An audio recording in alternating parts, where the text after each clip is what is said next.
हाय, इस वीडियो में हम लोग बात करेंगे वर्टिकल सर्कुलर मोशन की। तो जैसे इसका नाम बताता है, कोई भी सर्कुलर मोशन जो एक वर्टिकल प्लेन में एग्जीक्यूट हो उसको हम लोग वर्टिकल सर्कुलर मोशन बोलते हैं।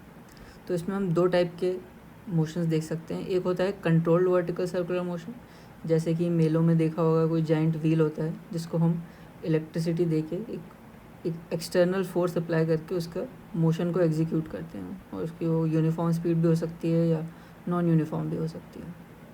और दूसरा टाइप का सर्कुलर मोशन होता है vertical circular motion controlled by gravity.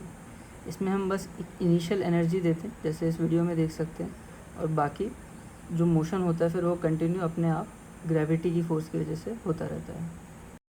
तो हम इस वीडियो में मोस्टली ये second type of vertical circular motion which is controlled only by gravitational forces, इस पर फोकस करेंगे और समझेंगे कि क्या डायनामिक्स होते हैं इस मोशन के और क्या क्या लिमिटेशंस हैं इसमें। तो gravity control vertical circular motion को समझने के लिए हम लोग एक पॉइंट मास को लेंगे जो एक वर्टिकल सर्कुलर मोशन एग्जीक्यूट कर रहा है। इसमें हम दो केसेस देखेंगे। केस वन है जब एक पॉइंट मास को हम लोग स्ट्रिंग से टाई करते हैं, और सेकंड केस है जब हम लोग पॉइंट मास को एक रॉड से टाई करते हैं। और इसमें देखेंगे कि इन दोनों में एक मेजर डिफरेंस क्या है। तो हमारा फोकस रहेगा केस वन पे, मास टाइड टू अ स्ट्रिंग। तो इसकी रोटेशनल डायनामिक्स समझते हैं और फोर्स बैलेंस करके देखते हैं कि कैसे सिर्फ ग्रेविटी के इन्फ्लुएंस से वर्टिकल सर्कुलर मोशन चलता रहेगा। ये इमेज थोड़ी कॉम्प्लिकेटेड लग रही होगी, बट हम लोग केस वाइज जाके इसमें देखेंगे कि अलग अलग पोजीशंस में फोर्सेस कैसे वेरी कर रही हैं। ये इमेज दिखा रही है कि एक स्ट्रिंग से अटैच्ड एक बॉब है, तो और वो सेंटर इस ओ पे फिक्स्ड है। तो यहाँ से हमने कुछ एक एनर्जी उसको प्रोवाइड की है जिसकी वजह से वो वर्टिकल सर्कुलर मोशन एग्जीक्यूट कर रहा है। अब किसी भी पॉइंट पे उस बॉब पे सिर्फ दो फोर्सेस लग रही हैं। एक है mg, मतलब उसका वेट जो हमेशा डाउनवर्ड डायरेक्शन में लग रहा है, और एक फोर्स है टेंशन की जो उसे स्ट्रिंग प्रोवाइड कर रही है, और वो हमेशा सेंटर की तरफ लग रही है। ये हर इन चारों पॉइंट्स पे हमेशा सेंटर की तरफ लग रही है और वेट हमेशा नीचे लग रहा है। अब उसका जो वेट है mg वो हमेशा कांस्टेंट रहेगा, बट ये टेंशन है ये हमेशा चेंज होती रहेगी डिपेंडिंग वो कौन से पॉइंट पे है सर्कल के। अब इसमें ये बात ध्यान रखनी चाहिए कि यहाँ पे यूनिफॉर्म सर्कुलर मोशन नहीं हो रहा है, क्योंकि ग्रेविटी की वजह से कभी उसकी स्पीड बढ़ रही है और कभी उसकी स्पीड घट रही है। जब वो नीचे ऊपर से नीचे की तरफ आता है तो उसकी वेलोसिटी बढ़ती है, और जब वो नीचे से फिर वापस ऊपर की तरफ जाता है तो उसकी वेलोसिटी घटती है। अब क्योंकि ग्रेविटी की वजह से एंगुलर एक्सेलरेशन जो है वो भी उसकी कांस्टेंट नहीं है, तो इसलिए हम लोग जो अपने रोटेशनल काइनेमेटिक्स की इक्वेशन है वो भी अप्लाई नहीं कर सकते, क्योंकि हमें उसमें कांस्टेंट एंगुलर एक्सेलरेशन या डिसेलरेशन चाहिए। बट यहाँ पे हर पॉइंट पे वो भी चेंज हो रही है। एक और पॉइंट इसमें याद रखना चाहिए कि टेंशन और वेट का जो रिजल्टेंट फोर्स बन रही है वो कभी भी एक डायरेक्शन में नहीं है, वो उसका डायरेक्शन भी चेंज होता जा रहा है। जैसे जैसे टेंशन का डायरेक्शन चेंज हो रहा है और उसकी मैग्नीट्यूड चेंज हो रहा है, वैसे वैसे जो रिजल्टेंट फोर्स है बॉब पे वो भी चेंज होता जा रहा है, और उसी की वजह से उसका एंगुलर एक्सेलरेशन है उसका डायरेक्शन भी चेंज हो रहा है। जो रिजल्टेंट फोर्स है उसका जो टेंजेंशियल कंपोनेंट है, जैसे इस केस में mg साइन अल्फ़ा है या इस केस में mg साइन थीटा है, वो उसकी स्पीड बढ़ा रहा है या घटा रहा है। तो अब देखते हैं अलग अलग पोजीशंस पे उसका फोर्स बैलेंस क्या क्या निकल रहा है। सबसे पहले देखते हैं अपर मोस्ट पोजीशन पे क्या हो रहा है। तो यहाँ पे हमारे पास टेंशन है जो डाउनवर्ड डायरेक्शन में लग रही है स्ट्रिंग की वजह से, और उसका वेट है mg। तो ये दोनों फोर्सेस मिला के सेंट्रीपिटल फोर्स प्रोवाइड कर रही हैं। तो हम लोग लिख सकते हैं यहाँ का फोर्स बैलेंस, अगर वहाँ पे टेंशन है ए पोजीशन पे TA प्लस उसका weight mg is equal to उसकी सेंट्रीपिटल फोर्स, और सेंट्रीपिटल फोर्स को हम लिख सकते हैं mVA। अगर हम लोग मान लें कि वहाँ पे उस पॉइंट पे वेलोसिटी उसकी VA है, तो mVA²/r जो उसका रेडियस है। अब अगर ये वर्टिकल सर्कुलर मोशन एग्जीक्यूट होना है तो मिनिमम पॉसिबल वेलोसिटी तब हो पाएगी जब उसका टेंशन यहाँ पे ज़ीरो हो जाए। अगर इससे पहले उसका टेंशन ज़ीरो हो जाएगा तो वो पूरा वर्टिकल सर्कुलर मोशन कंप्लीट नहीं कर पाएगा। तो जो लिमिटिंग केस है तो हम लोग मान सकते हैं कि जिसको मिनिमम वेलोसिटी जो टॉप मोस्ट पॉइंट पे होनी चाहिए वो तब हो पाएगी अगर उस पॉइंट पे जस्ट इसी पॉइंट पे उसकी टेंशन ज़ीरो हो जाए। तो हम लोग फिर इक्वेशन लिख सकते हैं M G is equal to M V A square by R, जब हमारा टेंशन ज़ीरो हो जाए। तो ये हमारा लिमिटिंग केस है कि कितनी मिनिमम वेलोसिटी उसके टॉप मोस्ट पॉइंट पे होनी चाहिए कि उसका वर्टिकल सर्कुलर मोशन एग्जीक्यूट होता रहे। तो तभी एग्जीक्यूट हो पाएगा जब ऊपर की टेंशन जस्ट जब वो टॉप मोस्ट पॉइंट पे पहुंचता है तब जाके ज़ीरो होगा। तो उस केस में उसकी minimum velocity at the top most point हो जाएगी V A is equal to under root R G. तो वर्टिकल सर्कुलर मोशन के लिए कम से कम इतनी वेलोसिटी उसकी टॉप मोस्ट पॉइंट पे होनी चाहिए। अगर इससे ज़्यादा होगी तो भी मोशन एग्जीक्यूट होगा और उसकी कुछ ना कुछ टेंशन होगी eight the top most point, but इतनी मिनिमम स्पीड हमें चाहिए ये मोशन को एग्जीक्यूट करने के लिए। अब देखते हैं लोअर मोस्ट पोजीशन पे क्या होता है। यहाँ पे टेंशन लग रही है अपवर्ड डायरेक्शन में, जो इस डायरेक्शन में, और वेट लग रहा है नीचे के डायरेक्शन में। तो जो रिजल्टेंट सेंट्रीपिटल फोर्स है वो हो जाएगी हमारी टेंशन माइनस वेट। तो बी पोजीशन पे जो हमारा लोअर मोस्ट पोजीशन है वहाँ पे अगर हम लोग टेंशन मान लें T B minus M G जो वेट है बॉब का, इस इक्वल टू हो जाएगी हमारा सेंट्रीपिटल फोर्स जो इक्वल हो जाएगी एम, अगर वेलोसिटी है वी बी तो M V B square by R. अब ए और बी पॉइंट्स को कंपेयर करें तो ए पॉइंट से बी पॉइंट जाने में उसने अपनी हाइट बॉब ने 2r रिड्यूस की है, जो r डिस्टेंस ये और r डिस्टेंस ये, तो उसकी हाइट 2r रिड्यूस हो गई है। तो हम लोग ये कह सकते हैं कि जितना इसने पोटेंशियल एनर्जी अपनी डिक्रीज़ की है वो इसकी काइनेटिक एनर्जी में कन्वर्ट हो गई अगर हम लोग एनर्जी कंजर्वेशन लगाएंगे। अब यहाँ पे हम लोग एनर्जी कंजर्वेशन इसलिए लगा पा रहे हैं क्योंकि ग्रेविटेशनल फोर्स के अलावा और कोई फोर्स लग नहीं रही है, हम लोग कोई एक्सटर्नल फोर्स प्रोवाइड नहीं कर रहे हैं, सिर्फ जो ये मोशन हो रहा है वो ग्रेविटेशनल फील्ड में हो रहा है, इसलिए इसकी एनर्जी कंजर्व रहेगी। तो कंजर्वेशन ऑफ एनर्जी लगाने पर हमें निकलेगा कि जो डिक्रीज़ इन पोटेंशियल एनर्जी है वो इंक्रीज़ इन काइनेटिक एनर्जी है। तो हम लिख सकते हैं decrease in P E is equal to increase in kinetic energy. जो डिक्रीज़ इन पोटेंशियल एनर्जी है वो हमारा हो जाएगा एम जी एच, और यहाँ पे एच है 2 इंटू आर या 1 डायमीटर, और इंक्रीज़ इन काइनेटिक एनर्जी हो जाएगी जो kinetic energy at B minus kinetic energy at A. Kinetic energy at B है हमारी half M V B square minus half M V A square. तो इसको simplify करके हम लोग लिख सकते हैं कि V B square minus V A square is equal to, यहाँ पे हमने एम काट दिया तो ये हो जाएगा 2 इंटू 2 आर जी या 4 आर जी।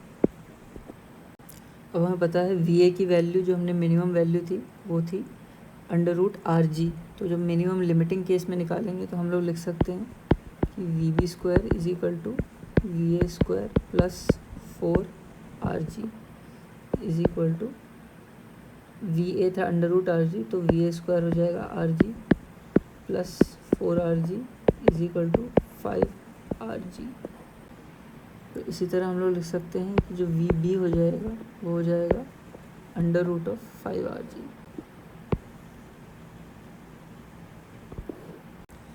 अब वापस ज़रा हम लोग फोर्स बैलेंस इक्वेशंस देखें तो अपर मोस्ट पोजीशन पे हमारा निकला था M G plus T A is equal to M V A square by R. तो यहाँ से हम लोग लिख सकते हैं T A is equal to M V A square by R minus M G, और जो हमारी सेकेंड इक्वेशन थी वो T B minus M G is equal to M V B square by R. अब जब इस सेकेंड इक्वेशन में से हम लोग फर्स्ट इक्वेशन माइनस करेंगे, 2 माइनस 1 करेंगे तो निकलेगा T V minus M G minus T A is equal to M V B square by R minus M V A square by R minus M G. तो जब हम लोग इसको solve करेंगे तो T B minus T A equal to हो जाएगा M by R into V B square minus V A square plus 2mg, ये हो जाएगा m/r। अब हमें V B square minus V A square पता है, तो हमें पहले निकाला था 4rg, तो ये हो जाएगा 4rg, यहाँ से r कटेगा प्लस 2mg, तो ये 4mg प्लस 2mg हो जाएगा 6mg। तो ये हमारी डिफरेंस इन टेंशन है between the string at its lower most point compare to the top most point. और ये वैल्यू हमेशा इंडिपेंडेंट रहेगी कितनी उसकी बॉब की वेलोसिटी है, क्योंकि हमेशा टेंशन के जो डिफरेंस रहेगा स्ट्रिंग का lower most point compare to top most point, वो हमेशा 6 time the weight of the bob रहेगा। अब देखते हैं केस जब स्ट्रिंग हॉरिजॉन्टल, तो यहाँ पे सी पॉइंट पे और डी पॉइंट पे स्ट्रिंग हॉरिजॉन्टल है, और हम लोग अभी देख सकते हैं कि यहाँ पे इक्वेशंस जो रहेंगी वो सिमिलर ही बनेंगी, तो हम दोनों पॉइंट्स को एक ही केस मान के चल सकते हैं। इवन दो दोनों केसेस में वेलोसिटी का डायरेक्शन डिफरेंट है, जब वो सी पे है तो उसका वेलोसिटी का डायरेक्शन डाउनवर्ड है, और जब वो डी पे है तो उसका वेलोसिटी का डायरेक्शन अपवर्ड डायरेक्शन में है। बट उनके कंजर्वेशन ऑफ एनर्जी के पॉइंट ऑफ व्यू से देखेंगे तो दोनों सेम हाइट पे हैं compare to top most point या compare to lower most point, तो उनकी वेलोसिटी का मैग्नीट्यूड सेम रहेगा, बस डायरेक्शन डिफरेंट रहेगा। तो यहाँ पे कंजर्वेशन ऑफ एनर्जी लगाएंगे तो अगेन हमारे पास निकलेगा decrease in potential energy is equal to increase in kinetic energy. तो हम लोग इसे लिख सकते हैं mg इंटू, अब यहाँ पे क्योंकि सिर्फ टोटल डिस्टेंस r है इसलिए हम लोग ये डिस्टेंस बस रेडियस डिक्रीज़ हो रहा है उसका a पॉइंट से d पॉइंट या c पॉइंट जाने में, तो उसका हम लोग डिक्रीज इन पोटेंशियल एनर्जी लिख देंगे mg into r is equal to half m V C square, या इसको वी डी स्क्वायर लिख सकते हैं, minus half m V A square. तो अगेन जब हम लोग निकालेंगे तो हमारे पास सॉल्व करके निकलेगा V C is equal to under root 3rg is equal to V D लिख सकते हैं। और यहाँ पे जो फोर्स बैलेंस की इक्वेशन रहेगी वो, क्योंकि वेट नीचे की डायरेक्शन में लग रहा है और सिर्फ सेंट्रीपिटल फोर्स के डायरेक्शन में सिर्फ टेंशन लग रही है, तो वेट का कोई भी कंपोनेंट सेंट्रीपिटल फोर्स के अगेंस्ट या फॉर एक्ट नहीं कर रहा है, तो हम लोग सिंपली लिख सकते हैं टी सी, जो tension at point C is equal to tension at point D is equal to centripetal force के इक्वल जो है M V C square by R या M V D square by R, क्योंकि दोनों points पे velocity का magnitude same रहेगा, बस डायरेक्शन चेंज होगा। अब जैसे हमने पहले मैथमेटिक्स की थी कि दोनों इक्वेशंस को डिवाइड किया था टेंशन ऑफ सी और माइनस टेंशन ऑफ ए, तो वो जब यहाँ करेंगे तो T C minus T A minus M G equal to हो जाएगा M V C square by R minus M V A square by R. Again जब इसको हम लोग सॉल्व करेंगे तो निकलेगा T C minus T A is equal to M by R into V C square minus V A square plus M G. V C square minus V A square हमारा निकलेगा 2rg, तो उसके हिसाब से total हमारा हो जाएगा 3mg, और इसको हम लोग लिख सकते हैं T C minus T A या T D minus T A, दोनों की वैल्यू 3mg होगी। ये हमारा निकलेगा difference in tension between the top most point and the point where the string is horizontal, और ये भी अगेन वेलोसिटी की इंडिपेंडेंट रहेगी, कितनी भी वेलोसिटी हो बॉब की उस पर कोई डिपेंडेंसी नहीं रहेगी, हमेशा जो टेंशन में डिफरेंस रहेगी वो 3 टाइम्स बॉब के वेट की होगी। अब केस देखें आर्बिट्ररी पोजीशंस का, जो ना ही हॉरिजॉन्टल है ना ही वर्टिकल है, तो इस पर डिफरेंट एंगल बना रही हैं सेंटर के साथ वेलोसिटी। तो यहाँ पे हम लोग देख सकते हैं फर्स्ट केस में कोई एक थीटा एंगल बना रहा है, तो उसका एम जी साइन थीटा लग रहा है अलॉन्ग द टेंजेंशियल डायरेक्शन, जो उसकी वेलोसिटी के डायरेक्शन में लग रहा है, और एम जी कॉस थीटा लग रहा है अलॉन्ग द सेंट्रीपिटल फोर्स। तो जो एम जी कॉस थीटा है वो उसको सेंट्रीपिटल फोर्स प्रोवाइड कर रहा है अलॉन्ग विथ जो टेंशन है, और जो उसका साइन कंपोनेंट है वो उसकी वेलोसिटी बढ़ाने में हेल्प कर रहा है। ऐसे ही अगर इस केस में देखें तो यहाँ पे एक एंगल अल्फ़ा बना रहा है वर्टिकल से, तो mg cos अल्फ़ा उसकी टेंशन के ऑपोजिट डायरेक्शन में एक्ट कर रहा है, तो उसकी सेंट्रीपिटल फोर्स को कम कर रहा है। और mg sin अल्फ़ा जो है वो उसके टेंजेंशियल डायरेक्शन में लग रहा है और उसकी वेलोसिटी इंक्रीज़ कर रहा है। तो इन केसेस में जो वेट का जो साइन कंपोनेंट है वो बस वेलोसिटी को डायरेक्शन में लगता है और टेंजेंशियल डायरेक्शन में जो है, और बाकी जो उसका कॉस कंपोनेंट है वो उसकी सेंट्रीपिटल फोर्स को अफेक्ट करेगा। ये वेट का साइन कंपोनेंट जब ऊपर जा रहा होगा बॉब तो उसकी वेलोसिटी डिक्रीज़ करेगा क्योंकि ये नीचे डायरेक्शन में लग रहा है और वेलोसिटी इस डायरेक्शन में, और जब ये नीचे आ रहा होगा तो उसकी वेलोसिटी को इंक्रीज़ करेगा। अब वर्टिकल सर्कुलर मोशन में देखते हैं कुछ इंपॉर्टेंट पॉइंट्स जो याद रखना ज़रूरी है। तो फर्स्ट पॉइंट है कि जैसे हमने पहले नोट किया था कि जो डिफरेंस इन टेंशन निकली है डिफरेंट पॉइंट्स की, वो सिर्फ बॉब के वेट पे डिपेंडेंट है और वेलोसिटी और रेडियस से इंडिपेंडेंट है।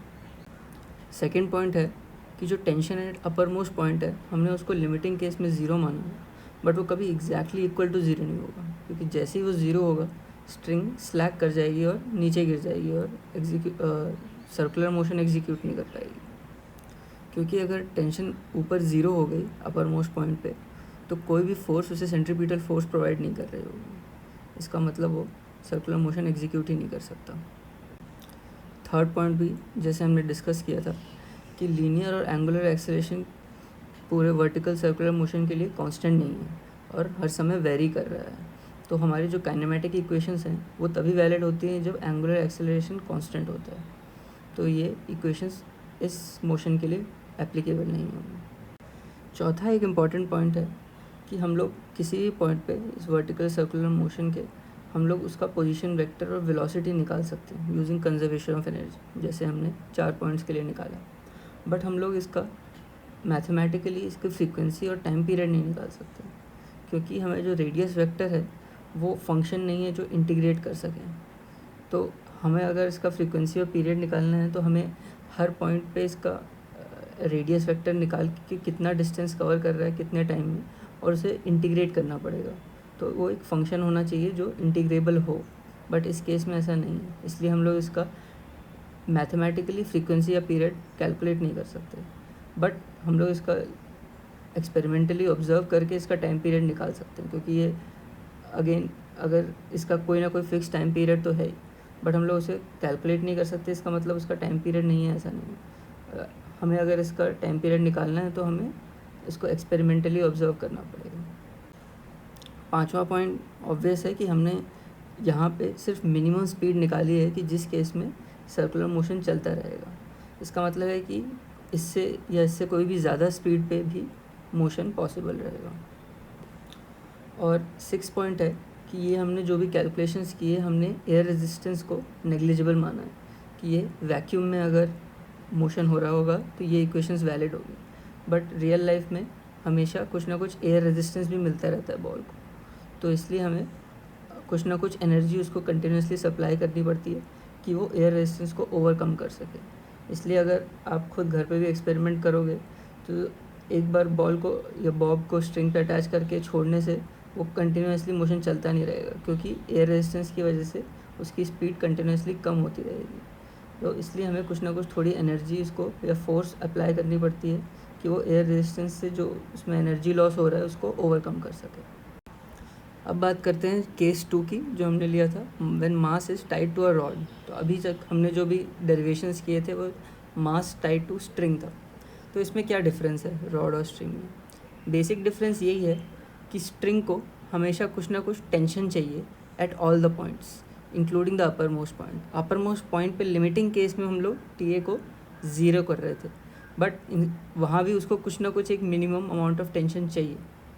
बट रॉड में ऐसा नहीं है, क्योंकि रॉड रिजिड है, स्ट्रिंग रिजिड नहीं थी, तो इसलिए टेंशन जैसी 0 होगी वो नीचे गिर जाएगी। बट रॉड रिजिड है तो हमें कोई ना कोई टेंशन की ज़रूरत नहीं है even at the upper most point. तो हमें इस केस में क्या होगा, तो हमने स्ट्रिंग में लिया था कि TA जो है tension at the upper most point वो 0 है, बट रॉड में हम लोग टेंशन उससे पहले भी 0 हो सकती है, बट हमें मिनिमम क्या चाहिए, तो जो VA है velocity at the upper most point वो लिमिटिंग केस में ज़ीरो होगी, या जो वेलोसिटी है वो कम से कम कुछ ना कुछ उसकी वैल्यू हर एक पॉइंट पे होनी चाहिए। ज़रूरी नहीं है उसमें कोई टेंशन हो, बट वेलोसिटी कम से कम होनी चाहिए। तो अपर मोस्ट पॉइंट पे लिमिटिंग केस में हम लोग मान सकते हैं कि रॉड में वेलोसिटी ज़ीरो हो जाएगी, और एग्जैक्टली ज़ीरो नहीं, जस्ट ज़ीरो के वेरी क्लोज तक आ सकती है, बट उसे तब भी कुछ ना कुछ वेलोसिटी चाहिए ताकि वो ऊपर से फिर टिप कर सके दूसरे साइड। तो अगर ये कंडीशन लेके v=0 हम वापस सेम फार्मूला और डेरिवेशंस लगाएं जो हमने मास टाइड टू अ स्ट्रिंग को लगाया था, तो हमारा निकलेगा कि जो v लोअर मोस्ट है, जो b पॉइंट था, तो स्ट्रिंग के लिए vb था √5rg, और अगर रॉड के लिए निकालेंगे जहाँ पे va 0 है, तो उसके लिए vb निकलेगा √4rg या 2√rg। ऐसे ही जब हॉरिजॉन्टल पोजीशंस के लिए देखेंगे तो vc=vd=√3rg निकला था। तो रॉड के केस में vc=vd=√2rg निकलेगा।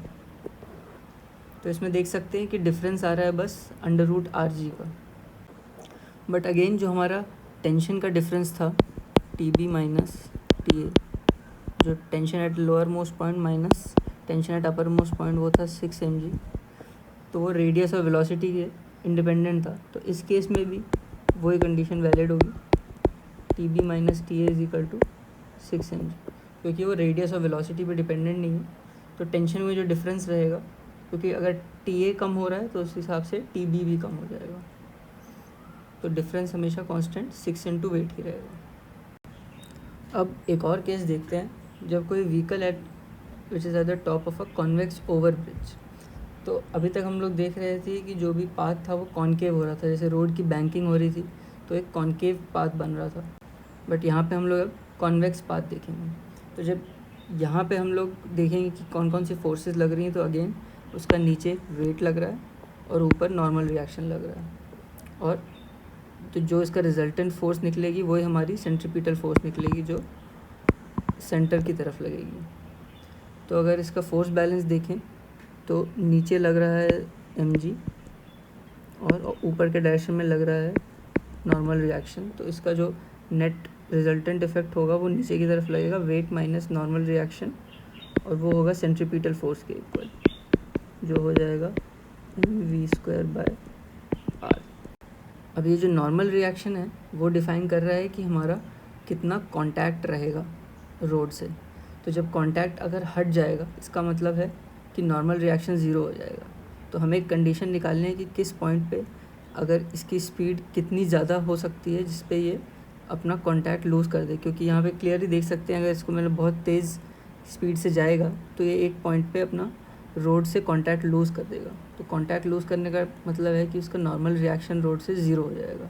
तो लिमिटिंग केस में हम लोग लिख सकते हैं mg=mv²/r। तो हमारा जो v लिमिटिंग केस में बनेगा, या उसको हम लोग बोल सकते हैं v मैक्स, वो हो जाएगा √rg। तो अगर इससे ज़्यादा वेलोसिटी से वो किसी एक कॉन्वेक्स ब्रिज पे जाएगा तो वो कांटेक्ट लूज़ कर जाएगा। तो इससे अगर हमें चाहिए कि वो कांटेक्ट किसी भी पॉइंट पे लूज़ ना करे तो उसकी वेलोसिटी √rg या उससे कम होनी चाहिए। अब कुछ पॉइंट्स हैं जिसके बारे में आप सोच सकते हो रिलेटेड टू दिस, कि क्या होता है जब हम लोग कोई स्पीड ब्रेकर में फ़ास्ट ट्रैवल करते हैं। तो स्पीड ब्रेकर भी देखा जाए तो एक कॉन्वेक्स सरफेस है, जैसे हमने अभी अभी देखा। तो जब हम इस पर फास्ट ट्रैवल करते हैं तो क्या होता है, हम लोग बाउंस करते हैं। पर ऐसा क्यों होता है? हाँ, मोमेंटरीली हम लोग अपना रोड से कांटेक्ट गाड़ी का छूट सकता है अगर ज़्यादा तेज़ घूमें। तो ऐसा क्यों होता है, इसको एक्सप्लेन कर सकते हैं हम लोग जो हमने अभी कॉन्सेप्ट पढ़ा। और एक और चीज़, यहाँ पे हमने देखा कि जब वेट था वो डायरेक्टली नीचे लग रहा था और नॉर्मल रिएक्शन परपेंडिकुलरली ऊपर की तरफ लग रहा था। बट क्या होगा जब हम एक कॉनकेव सस्पेंशन ब्रिज पे जाएं और कांस्टेंट स्पीड से ट्रैवल करें? तो इससे आप सिमिलैरिटी लगा सकते हो, जो हम रोड बैंक कर रहे थे उससे रिलेट कर सकते हो, सोच सकते हो कि कैसे नॉर्मल फोर्स चेंज होगी जैसे जैसे हम लोग सस्पेंशन ब्रिज में आगे बढ़ते हैं। अब बुक का एग्जांपल 1.6 देखते हैं। इसमें दिया है कि एक टाइनी स्टोन है 20 ग्राम मास का, जो अगेन एक मासलेस इनएक्सटेंसिबल फ्लेक्सिबल स्ट्रिंग से अटैच्ड है और वर्टिकल सर्कुलर मोशन एग्जीक्यूट कर रहा है। सेकेंड गिवन है कि speed of the stone is 8 metre per second when the centripetal force is exactly equal to the force due to the tension. इसका मतलब है कि जब सेंट्रीपिटल फोर्स सिर्फ टेंशन की वजह से हो रही है तब उसकी स्पीड 8 मीटर्स पर सेकेंड है। तो ये तभी होता है जब स्ट्रिंग हॉरिजॉन्टल होती है, तो वेट का कोई कंपोनेंट सेंट्रीपिटल फोर्स में नहीं लगता और टेंशन सिर्फ सेंट्रीपिटल फोर्स को पूरी की पूरी तरह कंट्रीब्यूट करती है। तो हमें पता है कि हॉरिजॉन्टल पोजीशन पे स्टोन की स्पीड 8 मीटर्स पर सेकेंड है और हमें पूछा है कि मिनिमम और मैक्सिमम काइनेटिक एनर्जी निकालना है during the entire circle. Next question पूछा है कि अगर हम लोग angular position of the string theta को 0 मान लें when stone is at the lower most position, तो किस पोजीशन पे जाके tension in the string will be equal to the weight of the stone, कि टेंशन जितनी है स्ट्रिंग में वो वेट के इक्वल हो जाएगी। ये कौन से एंगुलर पोजीशन पे होगा। तो इसको दो पार्ट में सॉल्व करते हैं। पहले फर्स्ट क्वेश्चन सॉल्व करते हैं, उसमें हमें क्या क्या गिवन है। गिवन है मास जो है वो 20 ग्राम है, तो इसको हम सबसे पहले ऐसा यूनिट में कन्वर्ट करेंगे तो मैं निकलेगा 0.02 kg।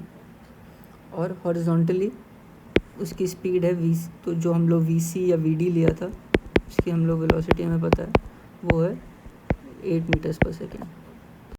तो अब कंजर्वेशन ऑफ एनर्जी लगाएंगे तो के मैक्स होगी लोअर मोस्ट पॉइंट पे और वहाँ पे उसकी हाइट डिक्रीज़ हो गई है एक रेडियस से equal.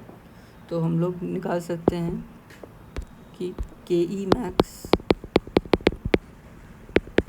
Minus half M V C square या V D square equal to हो जाएगा एम जी आर, क्योंकि जो चेंज इन काइनेटिक एनर्जी हुई है वो इंक्रीज, जो डिक्रीज़ इन काइनेटिक एनर्जी बोल सकते हैं वो इंक्रीज़ इन पोटेंशियल एनर्जी हुई है।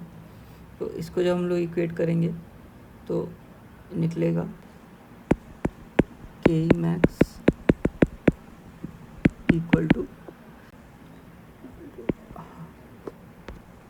Half M 8 square plus M into R into G, ये हो जाएगा half into 0.02 into 64 plus 0.02 into जो रेडियस है उसका 1.8 मीटर्स इंटू 10, तो ये हमारा निकलेगा इक्वल टू 1 जूल्स। ऐसे ही के मिनिमम के लिए जब हम लोग कंजर्वेशन ऑफ एनर्जी लगाएंगे तो के मिनिमम होगी टॉप मोस्ट पॉइंट पे, तो हम लोग लिख सकते जो डिक्रीज़ इन काइनेटिक एनर्जी होगी from the centre position to top most position हो जाएगी half M V C square minus K min is equal to increase in potential energy जो हो जाएगा एम जी आर। तो यहाँ से निकलेगा कि K minimum is equal to half M V C square minus M G R, तो ये इक्वल हो जाएगा हाफ इंटू 0.02 इंटू 8 का square minus 0.02 into 10 into radius 1.8, तो ये हमारा निकलेगी वैल्यू 0.28 जूल्स की। ये हमारा निकल गई मिनिमम और मैक्सिमम काइनेटिक एनर्जी। अब second part of the question देखते हैं। अब second part of the question को हम लोग ऐसे समझ सकते हैं कि हमें लोअर मोस्ट पॉइंट पे अब उसका काइनेटिक एनर्जी पता है, तो कॉन्सिक्वेंटली यहाँ पे हमें उसकी वेलोसिटी पता है। अब हमें देखना है कोई एंगल थीटा पे जब वो किसी इस पोजीशन पे पहुँच गया है, यहाँ पे उसकी फोर्सेस देखने की कौन कौन सी लग रही हैं और निकालना है कि जब टेंशन उसके वेट के इक्वल हो जाए तो क्या होगा। तो इस केस में हमें देखेंगे कि सेंट्रीपिटल फोर्स प्रोवाइड करने के लिए लग रहा है टेंशन और उसके ऑपोजिट डायरेक्शन में लग रहा है एम जी कॉस थीटा। तो यहाँ से हम लोग सेंट्रीपिटल फोर्स निकाल सकते हैं और हमें देखना है कि कितना उसमें हाइट राइज़ किया है। तो हम लोग अगर यहाँ पे देखें इस पॉइंट से सेंटर से उसका अब डिस्टेंस हो गया है या हाइट हो गई है, height difference r cos theta, तो लोअर मोस्ट पॉइंट से उस पॉइंट के डिफरेंस हाइट में हो जाएगी r into 1 minus cos theta. अब सबसे पहले निकालते हैं कि वेलोसिटी लोअर मोस्ट पॉइंट पे क्या होगी। हमें अभी पता है कि काइनेटिक एनर्जी कितनी है, तो हमने जो के ई मैक्स निकाली थी लोअर मोस्ट पॉइंट पे वो थी 1 जूल, और इसको हम लोग इक्वेट कर सकते हैं half M V max square के। तो यहाँ से हमारी वी मैक्स निकल जाएगी अंडर रूट 2 के ई मैक्स बाय एम, और तो ये जब निकालेंगे तो हमारा निकल जाएगा वी मैक्स 10 मीटर्स पर सेकेंड।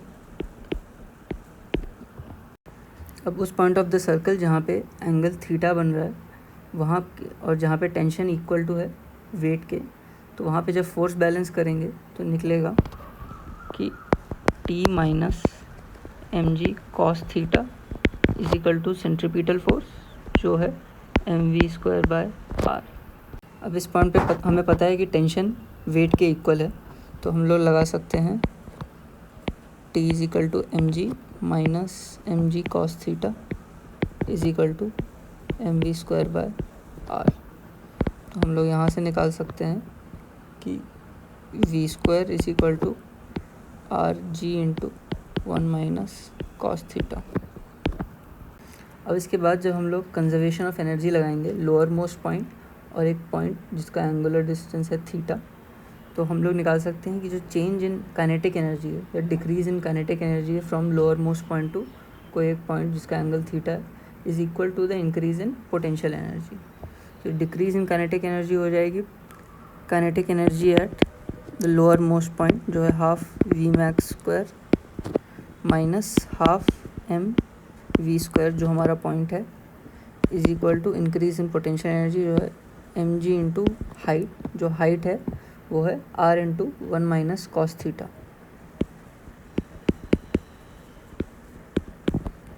तो यहाँ से हमारे पास निकलेगा कि वी मैक्स की हमें वैल्यू पता है, तो हम यहाँ पे पुट कर सकते हैं half M into 10 square minus half into M. अब यहाँ पे हमने वी स्क्वायर की वैल्यू निकाली है R G into 1 minus cos theta, तो हम लोग लिख सकते हैं R G into 1 minus cos theta is equal to M G into R into 1 minus cos theta.